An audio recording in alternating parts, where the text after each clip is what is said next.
سلام، د نن سهار د 9 بجو خبرونو ته مو زه سمیع الله امیني هرکلی وایم. ولسمشر غني وایي د افغان ځواکونو په اړیکو کې سلیقوي ګمارنې او سیاسي لاسوهنې د ناامنۍ لوی لاملونه دي او حکومت هڅې کوي څو دا ستونزې حل کړي.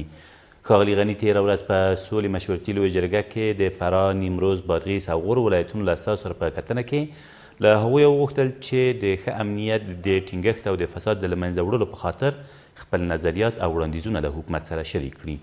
نوموړي همداراز له دوی وغوښتل چې خپلو ولایتونو ته له ستنېدو وروسته د سولې مشورتي لویې جرګې د ازادۍ په اړه خلکو ته ووایي، ځکه اړتیا ده چې د سولې تعقیبي کارونه د خلکو لخوا ترسره شي.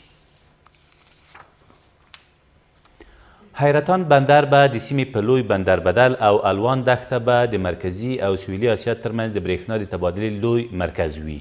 دغه مطلب ولسمشر غني تېر مازدیګر په سولې مشورتي لویه جرګه کې د بلخ، بغلان او کندوز ولایتونو له اساسو سره په کتنه کې څرګند کړ او زیاته یې کړه چې بلخ، بغلان او کندوز د سوداګرۍ نړیوالې لارې دي او د دغو ولایتونو صنعتي کېدو ته به اساسي پاملرنه وشي.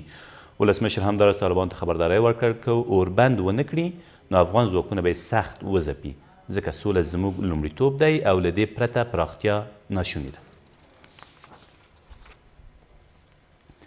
د روژې په مبارکه میاشت کې به په کندهار کې د 15 میګاواټو لمریزې برېښنا پروژه پرانیستل شي.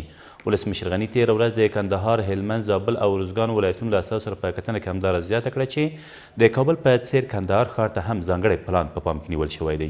د نوموړي په وینا د میرویس نیکه کلا جوړولو د عملي کار ترڅنګ د غازي عبدالله خان اڅکزي، غازي سردار محمد ایوب خان، غازي محمد اکبر خان، د اتلې ملالۍ، زرغونې انا او نازو انا مقبرې به هم ورغول شي.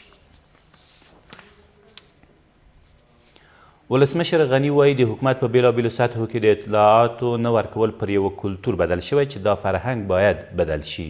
ښاغلي غني تېر ماښام د ځوانانو ملي او مدني بنسټونو د رسنیو ټولنې او خصوصي سکتور له اساسو سره په کتنه کې زیاته کړه چې د خبریالانو پر وړاندې د تاوتریخوالي او سپکاوي ډک چلند د منلو وړ نه ده او د چارو ادارې او همداراز د سیمه ییزو ارګانونو خپلواک ادارې ته یې لارښوونه وکړه چې د دې ادارو په سطحه د خبریالانو لپاره د شکایتونو د ثبت دفترونه جوړ شي. نوموړي په رسنیو کې په ګمارنو کې د کار قانون پر تطبیق، کاري خوندیتوب او د خبریالانو پر قراردادونو هم ټینګار وکړ. د طالبانو د ترهګریزو بریدونو یو طرحه کوونکی په بلخ کې د ځانګړو پولیسو له لوري ونیول شو. د کورنیو چارو وزارت ویاند وایي دغه کس قاري عزیز نومیږي. په بلخ کې یې د ترهګریزو بریدونو له طرحه کولو سربیره د جلب و جذب او د عشر راټولولو مسؤلیت هم پر غاړه درلوده چې بالاخره تېره شپه په مزار شریف ښار کې نیول شوی دی. طالبانو لا تر اوسه په دې اړه څه نه دي ویلي. او ولسمشر غني وایي پر پروژو کار په چټکۍ سره دوام لري خو د قراردادونو د انحصار او فساد له امله ځنډېدلې پروژې به لغوه شي. ښاغلي غني تېره ورځ په سولې مشورتي لویه جرګه کې د هرات د خلکو له اساسو سره په کتنه کې له هغوی وغوښتل چې د فساد په له منځه وړلو کې له حکومت سره مرستې وکړي. د نوموړي په وینا تر راتلونکو 5 میاشتو پورې د اوبو مدیریت ته اساسي پاملرنه کیږي او د هېواد د سویل لویدیځ د اوبو پر حوزې به هم زیات تمرکز وشي.